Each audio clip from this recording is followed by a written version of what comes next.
let's take a look into the lying verse. Okay, just so that I don't have to spend the next 15 minutes looking for a door that actually works in this damn corridor, here's a lying I prepared earlier.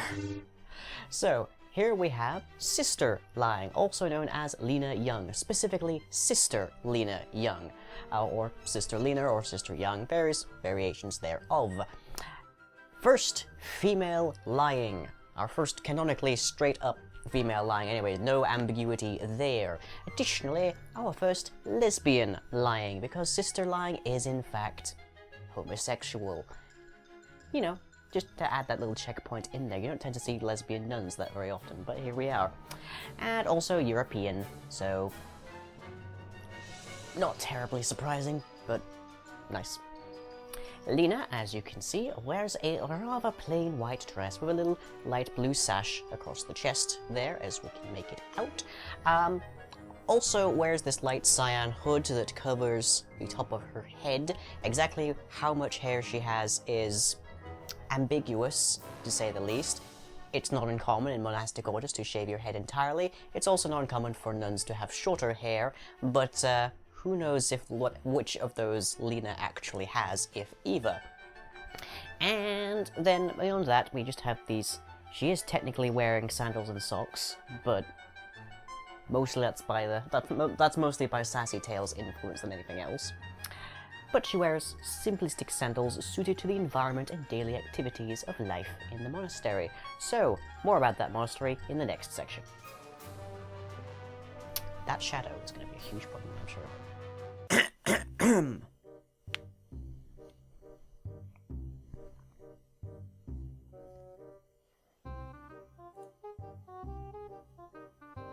Backstory-wise, Lena Young lived a fairly unremarkable life, though the earliest manifestations of her sexuality certainly did cause some consternation for her rather protective father, mostly because he held fewer misgivings over physically defending her from daring male suitors, it has to be said.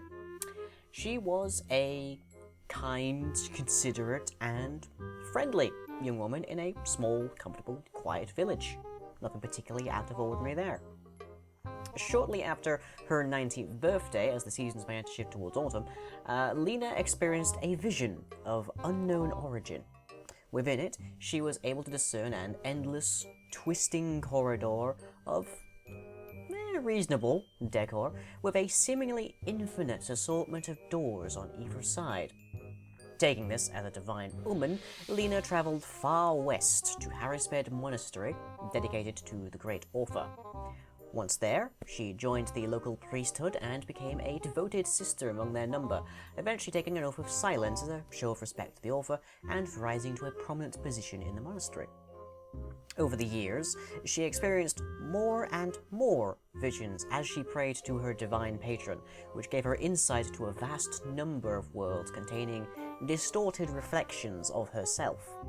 Her curiosity led her to memorize and document these visions, and today she possesses the most thorough documentation on the multiverse of any known world, the bulk of it in her own head.